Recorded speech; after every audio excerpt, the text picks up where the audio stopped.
자, 1번은 보통 이제 구신청철이라고 하죠. 선사 문화와 관련된 문제가 나옵니다. 자, 정답률 보세요. 틀리면 혼나. 자, 가에 들어갈 내용으로 적절한 것을 고르시오. 땡땡땡 시대인데 농경과 목축을 시작했습니다. 시작. 신석기구나. 그죠? 농경과 목축을 시작했으니까. 잘 모르겠다고요. 여기서 못 잡았다고요? 넘어가 볼까요? 땡땡땡 시대 사람들의 생활을 다양한 활동을 통해서 체험할 수 있다. 가락바퀴 나왔죠. 실 뽑는 거. 웅집 나왔고요. 갈돌갈판. 이거 뭐야? 간석기잖아. 간석기. 그지? 신석기 시대구나. 신석기 시대에 대한 설명으로 옳은 것을 고르시오. 1번. 불국 사는 얘들아 신라에서 만들었어요. 신라. 그러니까 한참 뒤지. 철기 시대. 한참 뒤입니다. 두 번째. 상평통보는 신라. 요거는 조선입니다. 특히나 굳이 시기 구분한다면 조선 후기로 보시고요. 상평통보는 조선 후기입니다. 3번 비파형 동검. 일단 청동검이야. 이건 청동기 시대겠죠. 4번 빗살무늬 톡이 나왔네요. 빗살무늬 톡이 요게 신석기 시대다. 어떻게 생겼다고요? 요렇게 뾰족하게 생겼죠. 땅에 박아야 되니까. 5번 만민공동회는 독립협회 개항기 이렇게 보시면 되겠다. 정답은 4번 넘어갑니다. 다음 문제 2번. 가 국가의 문화에 대한 설명으로 옳은 것을 고르시오. 자, 가시대의 기록 유산을 찾아서인데 청주 흥덕사지 일대, 얘들아 그 흥덕사라고 하는 터만 남았을 때 지자를 씁니다. 흥덕사에 터만 남아있다. 다 없어진 거야. 터만 남는 겁니다. 흥덕사지 일대를 갔고요. 합천 해인사 일대를 갔습니다. 그리고 밑에 보니까 막 이렇게 써있죠. 청주에 가서 직지심체 요절을 간행했던 흥덕사의 터를 둘러보고 그래서 흥덕사지라고 하는 거야. 박물관을 둘러서 복원된 금속활자. 그죠? 금속활자. 다음 해인사에 복원 중인 팔만대장경 체크. 어떤 나라야? 고려네. 그죠? 팔만대장경과 직지심체요절. 고려입니다. 고려의 문화에 대한 설명으로 옳은 것을 골라보세요. 1번. 한성순보가 발간되었다. 우리나라 최초의 근대적 신문으로서 이거는 조선 개항기 때입니다. 개항기 때. 제가 말하는 개항기는 흥선대원군 이후, 즉 강화도 조약 이후를 개항기로 불러요. 2번. 삼국유사가 편찬되었다. 정답은 2번이죠. 그죠? 고려시대 누가? 일연이란 승려가 삼국유사를 썼고 이 삼국유사에서 우리가 중요하게 봐야 되는 건 뭐가 있다? 단군에 대한 기록이 들어가 있더라. 단군. 이렇게 보세요. 3번. 무령왕릉이 조성되었다. 백제입니다. 무령왕이 백제 사람이니까. 4번. 한글소설 조선 후기입니다. 조선 후기. 서민문화 발달 과정에서 볼 수 있죠. 5번. 광개토대왕릉비 어떤 나라야? 고구려지 뭘.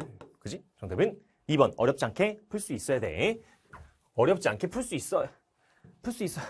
야 돼. 자, 넘어갑시다. 문제 3번. 가나 시기 사이에 있었던 사실로 옳은 것을 고르시오. 가를 볼게요. 일단 시기 사이 문제가 나오면 얘들 좀 어려워하는데 어렵지 않습니다. 한국사는 절대평가 문제고요. 연도를 외워야만 풀 수 있는 문제는 안 나옵니다. 그러니까 연도가 중요한 게 아니고 사건의 흐름을 쫙 펼쳐놓고 나서 전개 과정을 내가 머릿속에 드라마 보듯이 이야기를 만들어내면 됩니다. 그걸 이제 좀 더 고급스러운 용어로 스토리텔링이라고 하죠. 볼게요. 자, 유생 등이 조정의 명을 받아 창의하여 일어나자 사람들이 격동하여 모여들었다. 호남의 고경명, 영남의 곽재우 등이 의병을 일으켜 외적에 맞서 싸웠다. 의병이 외적에 맞서 싸웠네요. 의병이 일어났네. 대표적인 의병장이 누구였다고요? 곽재우 체크. 곽재우. 이 고경명 같은 경우도 굉장히 유명하신 분인데 곽재우는 되게 유명하죠. 홍의 장군 곽재우 들어봤나? 들어보길 바래. 자, 들어보길 바라고. 임진왜란입니다. 참고로 얘들아, 의병이란 말은 저기 개항기 때 일본 애들이 쳐들어서 우리나라 막 이렇게 처먹처먹할 때 막 을사내가 체결하고 막 그럴 때 막 의병들 나오잖아요. 독립군 투사들. 근데 그때는 일본 애들, 그러니까 일본 놈들 또는 일본과 싸웠단 말이 나오고요. 일본 군. 보통 외적, 외놈, 외군이라고 하면은 보통 임진왜란입니다. 그러니까 의병이 나왔을 때 왜군과 싸웠다? 그럼 임진왜란일 확률이 높고요. 의병이 나왔는데 일본 군과 싸웠다면 개항기 의병이야. 조금 다르죠. 절대시하면 안 됩니다. 대체로 그렇다는 거야. 임진왜란. 다음 밑에 용골대와 마부대가 남한산성 밖에 나서 남한산성 체크하시고 밖에 와서 임금이 나오기를 재촉했다. 임금이 서문을 통해 성을 나갔는데 세자가 따랐다. 임금이 세자와 신하빛을 거느리고 삼전도에서 굴욕적인 항복을 했다. 무슨 전쟁? 병자호란. 병자 같죠? 그래서 임진왜란이랑 병자호란 시기 사이를 물어보는 거야. 그럼 이거를 굳이 연도를 따져서 1592년에 발발했습니다. 1836년입니다. 연도 어떻게 따질 거야? 동아시아사, 세계사 하시는 분들은 외울 수 있죠. 동아시아사 친구들은 외웁니다. 근데 여러분 동아시아사 선택 잘 안 좀 해줘. 잘 안 하잖아. 그러니까 요거는 흐름을 펼쳐놓고 보는 거야. 일단 정답부터 골라볼까요? 정묘란이 정답이야. 여러분이 걱정하는 대로 연도로 써주면 이렇게 되니까요. 연도는 그런데 그렇게 푸는 게 아니라고. 잘 봐. 이거 풀려면 이렇게 보셔야 돼요. 좀 좁아요. 자, 보자. 오늘 칠판이 굉장히 좁아. 다 못 쓰겠네. 어디서부터 쓰면? 자, 여기서부터 씁시다. 훈구 들어봤어? 훈구. 살인 들어봤나? 훈구랑 살인이 싸웠어요. 이 사건을 뭐라고 하게? 사화. 형 한국사 시간에 배우잖아. 사화에서 누가 이겼다? 결국에는 무호갑자, 기묘올사, 훈구가 살인을 4번이나 두드려 팼어요. 그죠? 두드려 패고 났는데 결국엔 살인이 이겼네. 우와, 살인이 이겼다. 살인이 이겼다고, 야, 우리가 훈구를 물리쳤으니까 끝까지 함께 똘똘 뭉쳐서 가자. 불가능하다니까? 반드시 죽여줍니다. 어떻게 해요? 동인과 서인으로. 동인은 어떻게 될게? 북인과 남인으로. 여러분이 그토록 극혐하는 분당 정치는 이렇게 나오죠. 그죠? 그래서 북인, 남인, 서인이 이렇게 집권하고 있던 그 무렵에 일본 놈들이 쳐들어왔어. 무슨 전쟁이야? 임진왜란이야. 제가 판서를 이렇게 해요, 얘들아. 제가 수업 시간 판서를 이렇게 한다고요. 임진왜란이 일어났네. 그럼 임진왜란에 대한 내용 막 설명하겠지. 이순신 장군 나오고요. 그럼 거기서 결국에는 북인 정권이 광해를 이제 보필하면서 권력을 장악합니다. 광해. 광해 뭐 했어? 대동법을 실시하도록 하라. 드둥, 웅플릭스 오리지널 혹시 알아요? 안다고 해. 올라갔어. 캐스트에 막 해놨거든요. 대동법과 관련된 내용 나오고요. 아마 다음 편이 중립외교 관련된 내용 나올 겁니다. 중립외교 했고요. 근데 이 광해가 못마땅했던 서인과 남인이 광해를 쫓아냈지. 뭐? 인조 반정. 인조를 왕으로 세우면서 광해를 쫓아냈어. 그래서 이제 북인 정권은 사라질 거야.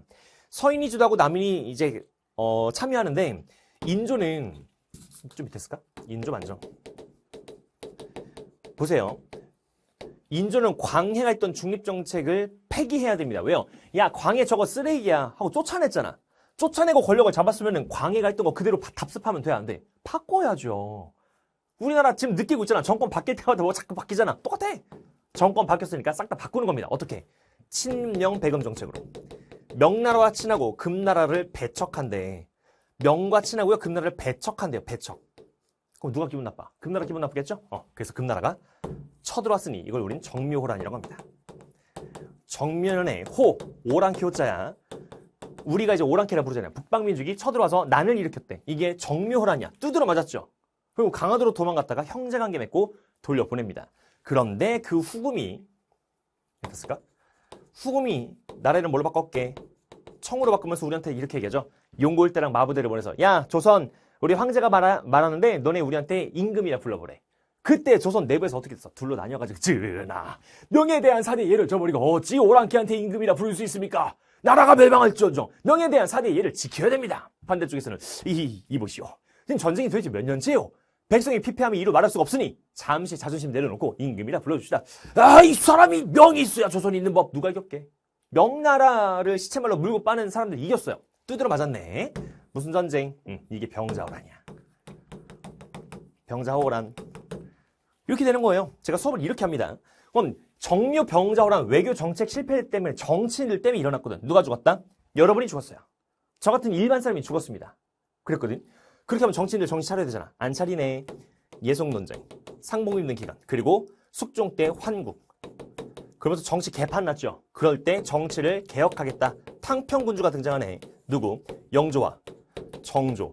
근데 정조가 갑자기 죽으면서 무슨 시대 됐다? 세조정치 시기. 그리고 나라가 망하러 가는 거죠. 이렇게. 제가 판서 이렇게 하거든. 그러면 지금 물어보는 문제는 임진왜란이랑 병자호란 이런 걸 내가 캐치하고 이 시기 사이를 물어봤어. 정답 뭐야? 정묘호란. 연도 외워야 돼? 안 외워도 된다고요.